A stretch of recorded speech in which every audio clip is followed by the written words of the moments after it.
Dear students, आज हम लोग पढ़ेंगे linear equation in two variable. ये हमारे क्लास 10th का थर्ड चैप्टर है। चाहे आप एनसीईआरटी पढ़ रहे हैं, चाहे आर.एस. अग्रवाल पढ़ रहे हैं, चाहे आर.डी. शर्मा पढ़ रहे हैं, किसी में भी जाए पर किसी भी बुक को खोलेंगे तो ये हमारे टेक्स्ट बुक का थर्ड चैप्टर है। तो सबसे पहले जानने की कोशिश करेंगे कि लीनियर इक्वेशन होता क्या है। Linear equation in two variables होता क्या है। An equation in the form of ax plus by plus c is equal to 0 और ax plus by is equal to c where a, b and c are any real number and a should not equals to 0 and b should not equals to 0। मतलब कि a भी 0 नहीं होना चाहिए और b का value भी 0 नहीं होना चाहिए। तो वैसे इक्वेशन को हम लोग कहते हैं linear equation in two variables. अब इसको हम एक एग्जांपल से समझने की कोशिश करते हैं। सबसे पहले इस फॉर्मेट को देखते हैं। ये क्या है, ax plus B Y plus C is equal to 0। अब इस फॉर्मेट के हिसाब से हमने एग्जांपल लिया, that is 7x plus 5y plus 9 is equal to 0। On comparing this equation with this I get to know that a is equals to 7, b is equals to 5 and c is equals to 9 and moreover x and y are two variables of this equation। another example लिया, 5n plus 4n minus 8 is equal to 0। अब हम इसको जब compare किए इस format से, तो what do I get to know that a equals to 5, b equals to 4 and c equals to minus 8। ये दोनों एग्जाम्पल्स हमने लिया इस फॉर्मेट पे। अब हम एक इस फॉर्मेट पे लेके कोशिश कर देखते हैं। क्या है ये हमारा format, ax plus B Y is equal to C. अब यहाँ पे देखो ax plus B Y 2x plus 5y is equal to 8। जब हम इसको ax प्लस बी वाई से कंपेयर करेंगे तो ये क्या हो गया a, ये क्या हो गया b और ये क्या हो गया c। तो इस तरह से हमको a का वैल्यू क्या पता चला 2, b का वैल्यू क्या पता चला 5 और c का वैल्यू क्या पता चला 8। एंड x और y इसमें क्या है, इसके दो वेरिएबल्स हैं। दूसरा एग्जांपल ले लेते हैं। हमने लिखा 7a plus 5b is equal to 9। जब हम इसको ax plus B Y is equal to C से कंपेयर किए तो a किसको डिनोट किया, b किसको डिनोट किया 5 को और c किसको डिनोट किया c को। तो इससे क्या पता चला कि a is equal to 7, b is equal to 5, c is equal to 9 और इस इक्वेशन में a और b क्या है, हमारे दो वेरिएबल्स हैं। अब हम लोग देखेंगे सॉल्यूशन ऑफ लीनियर इक्वेशंस। अब हम देखेंगे कि लीनियर इक्वेशन को सॉल्व कैसे करते हैं। तो सबसे पहले तो हम ये फॉर्मेट देख लेंगे, रिकॉल करेंगे कि हमारा फॉर्मेट कैसा था। तो हमारा फॉर्मेट हुआ करता था, एक फॉर्मेट था ax plus B Y plus C is equal to 0 और दूसरा फॉर्मेट हमने देखा था ax plus B Y is equal to C. जब हमने आपको पहले बताया कि हमारे आर.एस. अग्रवाल एनसीईआरटी या आर.एस. अग्रवाल के थर्ड चैप्टर्स हैं linear equation in two variable, और इस तीनों बुक में जब इस चैप्टर को खोलेंगे और स्टडी करेंगे तो अबाउट 80% क्वेश्चंस जो हैं वो इस फॉर्मेट में होते हैं। कौन से फॉर्मेट में, वो ax plus B Y is equal to C, और 20% क्वेश्चंस होते हैं वो इस फॉर्मेट में होते हैं, that is ax plus B Y plus C is equal to 0। So we need not have to confuse regarding the format, both are same। और अभी हम इसको जब सॉल्व करेंगे तो आपको पता चलेगा कि दोनों कैसे सेम है। तो और दूसरी बात कि हम इसको डिफरेंशिएट कर देते हैं। चलिए हम लोग क्लास 8 को थोड़ा रिकॉल करें कि जहाँ पे हम लोगों ने linear equation in one variable पढ़ा था, तो हम लोग उसमें क्या करते थे कि अगर हमारे पास A x plus B Y plus C is equal to zero, अगर हमको ये सी को राइट साइड में शिफ्ट करना है तो कैसा बनेगा, ये बनेगा A x plus B Y is equal to minus C. ये पॉजिटिव सी उधर जा कर के क्या हो जाता है, नेगेटिव सी हो जाता है, ठीक। और अगर हमको यहाँ पे सिर्फ ए एक्स ही चाहिए, या हम कह सकते हैं कि when I want to shift this b y to the right side it becomes minus c minus B Y.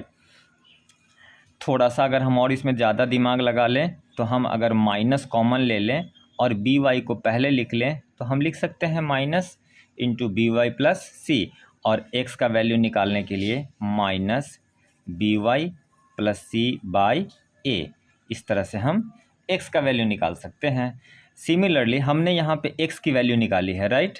अगर इसी बात में यहाँ पे हमको y का वैल्यू निकालना हो तो हम क्या करेंगे, तो ये होगा A x plus B Y is equal to minus C, जैसा कि यहाँ पे फर्स्ट स्टेप में किया था। अब चूंकि हमको बी वाई को लेफ्ट साइड में ही रखना है और ए एक्स को शिफ्ट करना है उधर, तो b Y is equal to क्या होगा, minus a x minus c. B Y is equal to minus common ले लिया तो ए एक्स प्लस सी, तो वाई इज इक्वल टू हो गया minus a x plus C by b. अब इस फॉर्मेट में by putting the different value of x we will get the different value of y, and in this case by putting the different value of y you will get the different value of x। तो इस तरह से हम इस format वाले linear equation को solve करता है। अभी हम आपको एग्जांपल्स के थ्रू इसको और एक्सप्लेन करने की कोशिश करेंगे। थोड़ा सा अभी हम लोग इस फॉर्मेट में आ जाते हैं। सिमिलरली अगर हमको भी यहाँ पे सिर्फ x निकालना हो तो A X is equal to क्या होगा, c माइनस बी वाई, और x इज इक्वल टू क्या होगा, c minus B Y by A. ये तो हो गया x निकालने का वैल्यू। अगर हमारा मन करे कि नहीं हम x क्यों निकालें सर, y भी तो निकाल सकते हैं, तो y निकालने के लिए भी है। तो y निकालने के लिए सबसे पहले हम इक्वेशन को लिखेंगे A x plus B Y is equal to C. हमको किसका वैल्यू निकालना है, बी वाई का, तो हमको तो इसको लेफ्ट साइड में ही रखना होगा। दैट मीन्स व्हाट, कि हमको ए एक्स को उधर भेजना पड़ेगा। तो ए एक्स को जब हम उधर भेजेंगे तो ये क्या हो जाएगा, सी माइनस ए एक्स, और y इज इक्वल टू क्या होगा, c minus a x by b. यहाँ पे भी हमारे पास x और y के अलग अलग वैल्यू निकल आए। अब इस इक्वेशन में, इस फॉर्मेट में हम y के जितने भी वैल्यू डालेंगे x के उतने सारे वैल्यू निकलेंगे, और इस फॉर्मेट में x के जितने सारे वैल्यू डालें तो उसके y के उतने कॉरस्पॉन्डिंग वैल्यूज़ निकलेंगे, और ये दोनों वैल्यू इस इक्वेशन को सेटिस्फाई करेंगे। ठीक है, अब हम इसको एक एग्जाम्पल के थ्रू समझने की कोशिश करते हैं।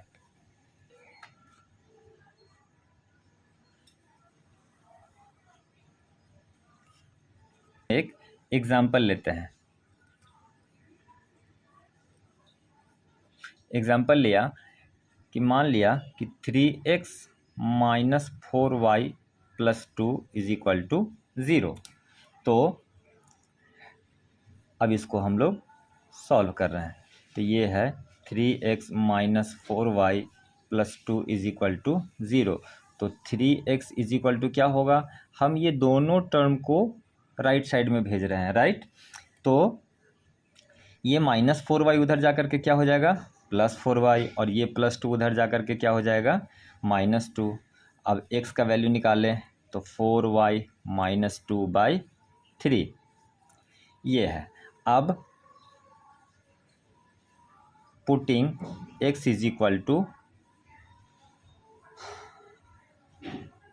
1, sorry y is equal to 1, y का वैल्यू निकालेंगे तो x का वैल्यू क्या होगा, 4 into 1 minus 2 by 3, that is 4 minus 2 by 3, मतलब क्या हो गया कि ये 2 बाई 3।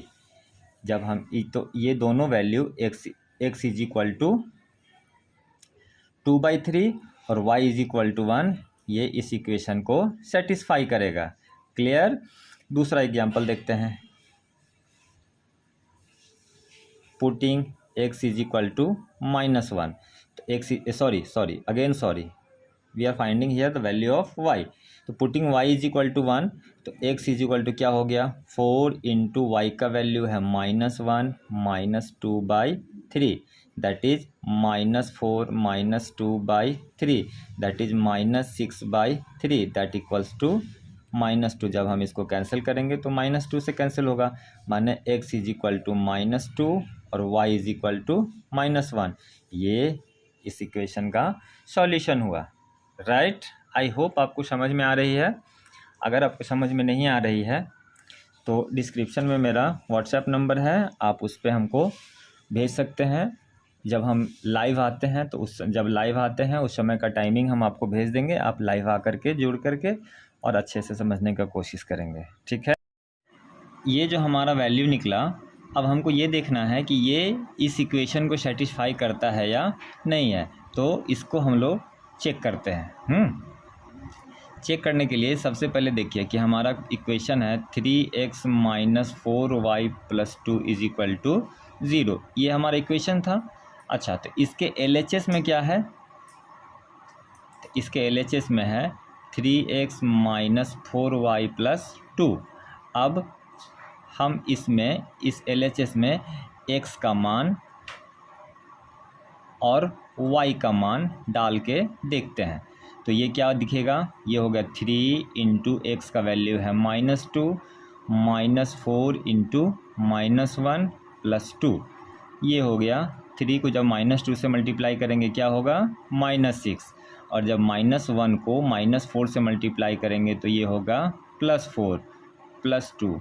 अब ये हो गया -6, चूँकि ये दोनों पॉजिटिव हैं तो ये दोनों आपस में जुड़ेंगे और ये -6 और +6 आपस में जुड़ करके क्या बनाएंगे, 0। और ये हमारा RHS यही है ना, 0। तो मतलब क्या है कि x बराबर 2 और y बराबर x बराबर -2 और y बराबर -1 इस इक्वेशन को सेटिस्फाई कर रहा है। इसका मतलब ये हुआ कि x इज इक्वल टू -2 और y इज इक्वल टू -1, ये जो है सो ये इस इक्वेशन का सॉल्यूशन हुआ। ठीक है। अब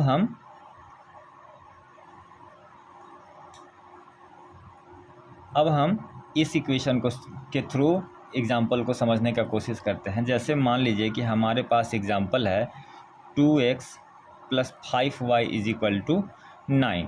तो 2x इज इक्वल टू क्या होगा, क्योंकि 9 तो ऑलरेडी है तो हमको तो सिर्फ 5y को उधर शिफ्ट करना है, तो ये होगा 9 - 5y।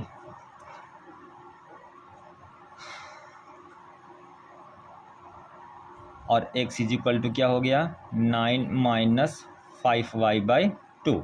अब putting y is equal to 1, तो x इज इक्वल टू क्या हो गया, 9 - 5 इंटू 1/2, दैट इज 9 - 5/2, मतलब 4/2 कैंसिल हो गया 2 बार में, तो x इज इक्वल टू 2।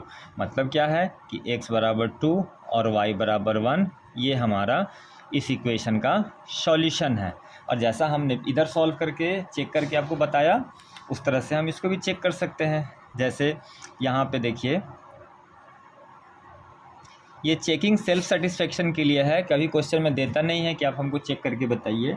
ये सेल्फ सेटिस्फेक्शन के लिए है कि आप खुद से संतुष्ट हो जाएं कि ये हमारा जो हमने जो क्वेश्चन बनाया वो गलत बनाया या सही बनाया। अब 2 है, x का वैल्यू डालेंगे यहाँ, +5 इंटू वाई का वैल्यू डालेंगे यहाँ, दैट इक्वल्स टू 9। 2 और 2 क्या होता है, 4, 5 1 जा 5 इज इक्वल टू 9। तो देखिए 5 और 4 को जब जोड़ेंगे तो क्या होगा, 9, और ये राइट साइड में 9, ये सेटिस्फाई हो रहा है ना। इसका मतलब क्या है कि ये जो है सो हमारे इस इक्वेशन का सॉल्यूशन है। इस तरह से हम लीनियर इक्वेशन को सॉल्व करते हैं। आई होप आपको ये solution of the linear equation समझ में आया होगा। अब हम लोग देखेंगे simultaneous pair of linear equation. Simultaneous का मतलब होता है लगातार, पेयर मतलब होता है जोड़ा। जब हमारे पास दो लीनियर इक्वेशन एक साथ होते हैं सॉल्व करने के लिए, तो हम उस दोनों इक्वेशन को एक साथ होने से क्या बोलते हैं, simultaneous pair of linear equation. अब चूंकि दोनों इक्वेशन का जो स्टैंडर्ड फॉर्म है वो तो ax plus B Y plus C is equal to 0 ऐसा ही है, तो दूसरा इक्वेशन भी होगा ax plus B Y plus C is equal to 0, ये भी ऐसा ही होगा। तो दोनों में सेम है, तो क्या हम इससे एक ही इक्वेशन को दो बार लिखने का कोशिश कर रहे हैं? अगर लिटरली देखा जाए तो ऐसा ही है, लेकिन हमको तो दोनों अलग अलग ये इक्वेशन चाहिए। तो यूनिकनेस के लिए, चूँकि ये इक्वेशन 1 है, तो हम a1x b1y और c1 लगा देते हैं। a b और c को यूनिक बना दिया, चूँकि x और y तो कॉमन वेरिएबल है, तो बचा कौन, a b c, तो a b c को यूनिक बना दे रहे हैं। यहाँ पे भी देखो तो ये चूँकि दूसरे इक्वेशन से है, तो a2x plus b2y plus c2 is equal to 0। इस तरह से हमारा एक यूनिक इक्वेशन बना simultaneous pair of linear equation का। इसका एक एग्जांपल देखते हैं। जैसे मान लेते हैं कि 2x plus 5y plus 7 is equal to 0, ये इक्वेशन 1 है, और 3x plus 4y plus 5 is equal to 0, ये इक्वेशन 2 है। अब हम इससे इसको कंपेयर करें, क्योंकि फर्स्ट इक्वेशन मेरा a1x है और हमने फर्स्ट इक्वेशन पे यहाँ पे 2x प्लस 5y प्लस 7 लिखा है, तो अगर हम इसको कंपेयर करें तो a1 किसको रिप्रेजेंट करेगा, 2 को। तो देखिए a1 हो गया 2 को रिप्रेजेंट किया, उसी तरह से b1 किसको रिप्रेजेंट करेगा, 5 को, और c1 किसको रिप्रेजेंट करेगा, 7 को। और अगर हम दूसरे इक्वेशन से कंपेयर करें इस दूसरे एग्जाम्पल के दूसरे इक्वेशन को, इससे क्या पता चला कि a2 किसको डिनोट कर रहा है, 3x को, b2 डिनोट कर रहा है 4 को, और c2 डिनोट कर रहा है 5 को। इस तरह से हमारा एक यूनिक इक्वेशन मिला। ये तो हम लोगों ने शुरू में लीनियर इक्वेशन के दो फॉर्मेट्स पढ़े थे, ये पहला फॉर्मेट था और ये दूसरा फॉर्मेट था। है क्या दूसरा फॉर्मेट, क्या है, a1x। दूसरा फॉर्मेट हम लोग पढ़े थे ax plus B Y is equal to C. तो हमने यूनिकनेस के लिए, रियल नंबर को यूनिक बनाने के लिए क्या लिखा, ए बी और सी को, चूँकि फर्स्ट इक्वेशन है तो a1 b1 c1 हो गया, और ये सेकंड इक्वेशन है तो a2 b2 c2 हो गया। तो इस तरह से हमारा इक्वेशन क्या बना, a1x plus b1y is equal to c1, और दूसरा इक्वेशन बना a2x plus b2y plus c2। ये दोनों इक्वेशन बना। इसका एग्जाम्पल हम देखते हैं। तो मान लेते हैं कि 4x plus 3y is equal to 9, ये इक्वेशन 1 है, और दूसरा इक्वेशन है 7x plus 5y is equal to 8। अब हम फिर इसको जैसा यहाँ कंपेयर किया, इसको कंपेयर करेंगे तो क्या दिखा रहा है, a1 किसको डिनोट कर रहा है, 4 को डिनोट कर रहा है, b1 किसको डिनोट कर रहा है, 3 को डिनोट कर रहा है, 3 को डिनोट किया, और c1 किसको डिनोट कर रहा है, 9 को, तो c1 इज इक्वल टू 9 हो गया। सिमिलरली हम दूसरे इक्वेशन से इसको दूसरे इक्वेशन को कंपेयर करेंगे, तो a2 किसको डिनोट कर रहा है, 7 को, तो a2 is equal to 7। b2 किसको डिनोट कर रहा है, 5 को, तो यहाँ पे देखो b2 is equal to 5। c2 किसको डिनोट कर रहा है, 8 को, तो c2 इज इक्वल टू 8। इस तरह से हम simultaneous pair of linear equation को आइडेंटिफाई करते हैं। ये a1 b1 c1 को आइडेंटिफाई करना ज़रूरी भी है और कम ज़रूरी भी है। जब हम मेथड्स ऑफ सॉल्यूशन को पढ़ेंगे तो हमको इसकी ज़रूरत पड़ेगी, और ऐसे भी पहचानने के लिए जानना ज़रूरी है कि हम जो लिख रहे हैं वो कितना ऑथेंटिक है। आई होप यहाँ तक आपको कोई दिक्कत नहीं हुआ होगा। अगर दिक्कत नहीं है तो आगे बढ़ते हैं। आगे का टॉपिक है हमारा methods of solution of linear equation. मतलब कि किसी भी simultaneous pair of linear equation को हम कितने तरीक़ों से सॉल्व कर सकते हैं। तो हमारे बुक में दिया हुआ है 3 तरह से सॉल्व कर सकते हैं। जैसे पहला है सब्स्टिट्यूशन मेथड, दूसरा है एलिमिनेशन मेथड, और तीसरा है क्रॉस मल्टीप्लिकेशन मेथड। सब्स्टिट्यूशन जैसा कि इसका मीनिंग से ही बताते हैं, सब्स्टिट्यूट करना मतलब कि किसी एक के बदले दूसरे को यूज करना। तो इसमें हम क्या करते हैं कि एक पेयर ऑफ लीनियर इक्वेशन होता है जिसमें दो वेरिएबल्स होते हैं, तो दो वेरिएबल्स में से किसी एक वेरिएबल को दूसरे से सब्स्टिट्यूट करते हैं, मतलब कि एक वेरिएबल के बदले दूसरे वेरिएबल का यूज करके सॉल्व करते हैं। तो जैसे मैंने यहाँ पे लिया है एक example, a1x plus b1y is equal to c1, दूसरा है a2x plus b2y is equal to c2। इसमें हम लोगों ने पहले इक्वेशन को लिया, पहला इक्वेशन है मेरा a1x plus b1y is equal to c1। अब हम इसमें सब्स्टिट्यूशन मतलब क्या है कि किसी एक वेरिएबल को दूसरे से सब्स्टिट्यूट करने का कोशिश करते हैं। तो इस कोशिश के दौरान हम b1y को राइट साइड की तरफ शिफ्ट करेंगे। तो यहाँ पे ये पॉजिटिव है तो इधर जाएगा तो वो क्या हो जाएगा, नेगेटिव हो जाएगा। तो इस तरह से मेरा नया स्टेटमेंट क्या बना, a1x इज इक्वल टू ये c1 है और ये प्लस b1 इधर जा करके माइनस b1y हो गया। अब हमको तो वेरिएबल को सब्स्टिट्यूट कर रहा है ना, तो हमको इस a1 को भी हटाना पड़ेगा। तो a1 यहाँ पे मल्टीप्लाई से ऐड दोनों कनेक्टेड है, तो इधर जाएगा तो वो a1 डिवाइड में आ जाएगा। तो इस तरह से मेरा स्टेटमेंट क्या बना, x is equal to c1 minus b1y by a1। ये हमारा x का वैल्यू है और इस x के वैल्यू को हम सेकेंड इक्वेशन में डालेंगे। तो इस तरह से हमको यहाँ पे ये, जब आप इसको पढ़ेंगे तो y का वैल्यू निकलेगा और ये y और ये x का वैल्यू इस दोनों इक्वेशन को सेटिस्फाई करेगा, ये तभी हमारा ये आंसर करेक्ट होगा। ये तो मैंने आपको थ्योरेटिकली बता दिया। अब हम इसको एक एग्जांपल के थ्रू बताने की कोशिश करते हैं, आप समझने की कोशिश करेंगे। अब हम लोग सब्स्टिट्यूशन मेथड से सॉल्यूशन का एक एग्जांपल देखेंगे। तो मान लीजिए क्वेश्चन है 2x plus 3y is equal to 2 और x minus 2y is equal to 8।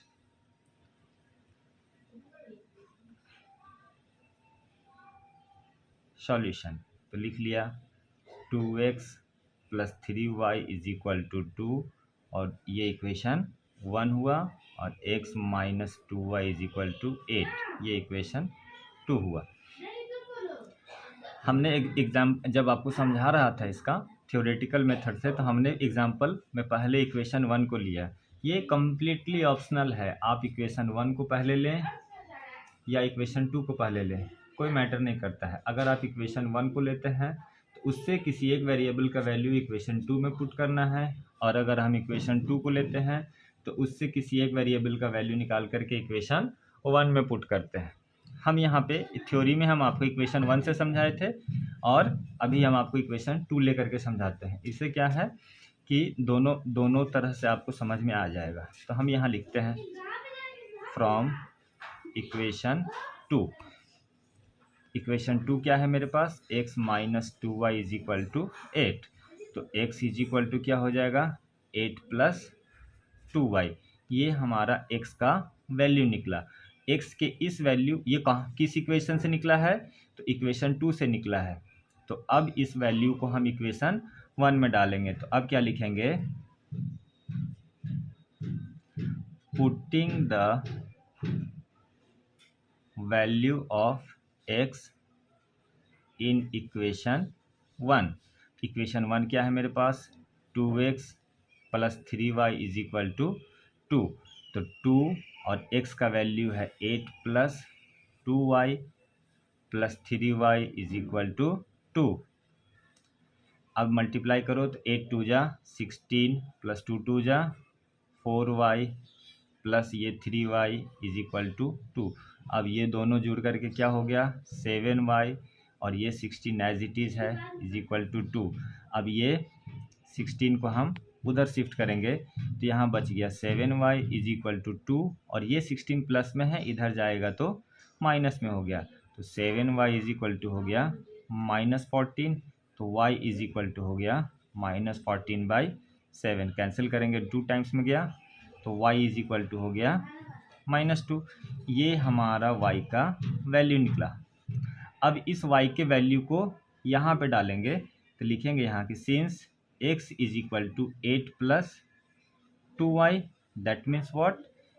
8 plus 2 into minus 2, that becomes 8 minus 4, that is 4. इससे क्या पता चला? x इज इक्वल टू 4 और y इज इक्वल टू -2। ये इसका सॉल्यूशन है। मतलब क्या है कि इस इक्वेशन में x का वैल्यू 4 होगा और y का वैल्यू -2 होगा। ये डाल के देखेंगे, जैसा कि हर बार मैंने आपको चेक करके बताया है, यहाँ पे भी इसको चेक करके बता देते हैं कि मेरा आंसर सही है या गलत है। तो पहला इक्वेशन है 2x plus 3y is equal to 2। तो 2 और x का वैल्यू क्या है? 4 प्लस 3 और y का वैल्यू है -2 इज इक्वल टू 2। तो देखो 4 2 जा 8 प्लस 3 2 जा -6 इज इक्वल टू 2। अब 8 में से -6 गया तो 2, यहाँ पे 2 देखो वेरीफाई हो रहा है। अब यही वैल्यू इक्वेशन 2 में डाल के देखते हैं। इक्वेशन 2 क्या है मेरे पास? x minus 2y is equal to 8। x का वैल्यू देखो यहाँ पे क्या निकला है? 4 -2 और y का वैल्यू है -2 इज इक्वल टू 8। ये हो गया 4 और -2 को -2 से मल्टीप्लाई करेंगे तो +4 इज इक्वल टू 8 और 4 को ऐड करेंगे तो 8। देखिए इस तरह से ये दोनों इक्वेशन को सेटिस्फाई करता है, इसलिए ये मेरा आंसर करेक्ट है। आपको हर बार ये चेक करने की आवश्यकता नहीं है। जहां आपको लगे कि काश शायद मेरा ये आंसर गलत है, तो आप उसको इस तरह से चेक कर सकते हैं। एक बात और ज़रूरी, चूँकि हम लोग क्लास 10th में पढ़ रहे हैं, तो क्लास 10th में जब बोर्ड की कॉपी चेक होती है तो इस एक मेथड होता है स्टेप मार्किंग। स्टेप मार्किंग होता है, ये बताना हम बहुत ज़रूर चाहते हैं, क्योंकि 10th क्लास के CBSE के बच्चों को लिखने से बहुत ज़्यादा प्रॉब्लम होता है। वो चाहते हैं कि किसी भी क्वेश्चन को कितना जल्दी से जल्दी, कितना शॉर्ट मेथड से सॉल्व कर दे। अगर सपोज करें कि कोई क्वेश्चन 5 मार्क्स का है, तो you want get directly 5 marks in any question.